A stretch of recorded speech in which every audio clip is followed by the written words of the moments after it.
Seguramente, cada vez que usted sintoniza el noticiero o abre el periódico, se siente abrumado por una avalancha de malas noticias.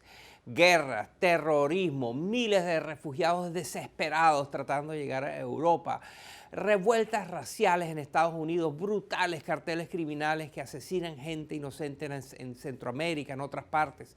¿Qué tienen en común todas estas malas noticias? Pues en el corazón de todas estas crisis está la pobreza, la desigualdad, la profunda inequidad entre países, la desigualdad entre grupos de personas, ricos, pobres. Y todo esto inspira violencia, causa sufrimiento. Vivimos en un mundo donde los pocos que tienen muchísimo, pero la gran mayoría vive en la miseria. Esta es una visión generalizada y tiene mucho de cierto. Pero hoy les quiero mostrar una manera diferente de ver este mundo caótico en el que vivimos. Así es, tenemos buenas noticias. Hoy usted y yo vivimos en un mundo que es menos pobre y menos desigual de lo que era cuando nacimos, o cuando nacieron nuestros padres o nuestros abuelos. Parece mentira, pero el mundo ha progresado muchísimo. No es cierto que todo tiempo pasado fue mejor. Miren este reportaje. Las pirámides, el Coliseo romano, estatuas de mármol, castillos y retratos de la realeza. Estos son algunos de los más reconocidos artefactos que nos ha dejado la historia.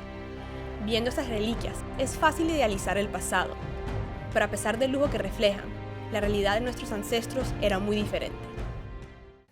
Charles Kenny estudia el crecimiento económico de la humanidad en el Centro para el Desarrollo Global en Washington. Durante milenios, la gran mayoría de la gente vivía con ingresos tan bajos que hoy hablaríamos de pobreza extrema global. Sí, pobreza extrema, es decir, privación severa de necesidades tan básicas como comida, albergue o agua limpia. En términos actuales, es lo equivalente a vivir con menos de $1.25 al día. Y durante milenios y milenios, las cosas cambiaron muy poco. Pero a finales de la Revolución Industrial, con mejoras en tecnología, saneamiento, medicina y educación, el mundo comenzó una radical transformación. En esta línea vemos el año. Aquí, el porcentaje de la población global que vive en la pobreza. En 1820, el 95% de la población global vive en la miseria. Pero a medida que se acerca el milenio, la línea baja y baja, hasta que casi más de la mitad de la población sale de la pobreza.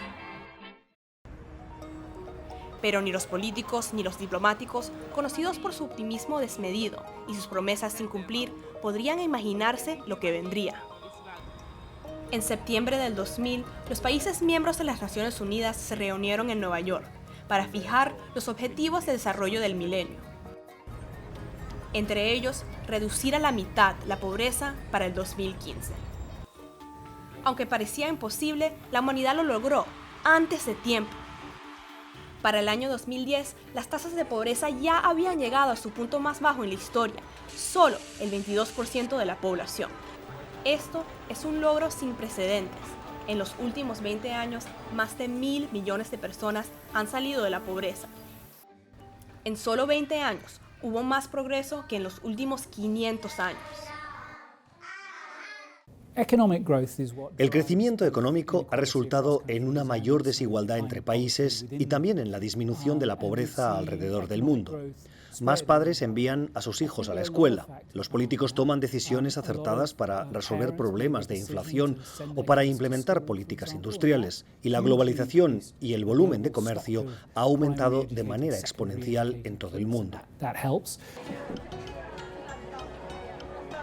China es el país donde la clase media ha crecido más rápidamente.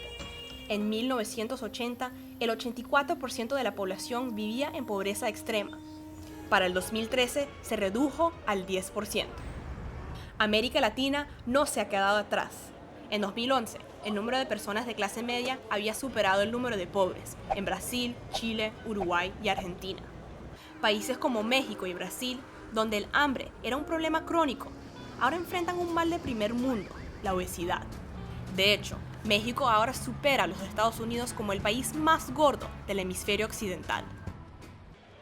Irónicamente, muchas de las malas noticias que acaparan nuestros diarios, como las protestas o la crisis de migración, son también síntomas de la redistribución de ingresos.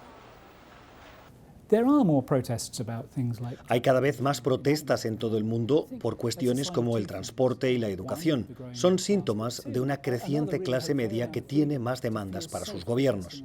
Esto es parte de otra tendencia muy esperanzadora, la democratización a nivel mundial. A medida que cada vez hay más personas educadas, empiezan a exigir gobiernos más democráticos y, por ende, hay más protestas. Y esto puede llevar a más cambios para bien. Pero las buenas nuevas no son solo para la creciente clase media. Las condiciones de vida de los más pobres también han mejorado significativamente. La vida es simplemente mejor para la gran mayoría de personas, más larga, menos violenta y con menos sufrimiento. Pero el desarrollo no ha sido sin costos, especialmente para el medio ambiente. El crecimiento económico también tiene costos, entre ellos que hay más dióxido de carbono entrando en la atmósfera, ya sea por plantas de energía o porque más gente ahora puede darse el lujo de comprar autos. Si continúan estas tendencias, sí nos acercaremos cada vez más a un mundo sin pobreza. Pero el reto ahora no es solo sacar adelante a los 1.300 millones que permanecen en la pobreza, sino hacerlo de una manera que no ponga en riesgo la salud del planeta. Soy Carla Caraballo Torres para Efecto Naim.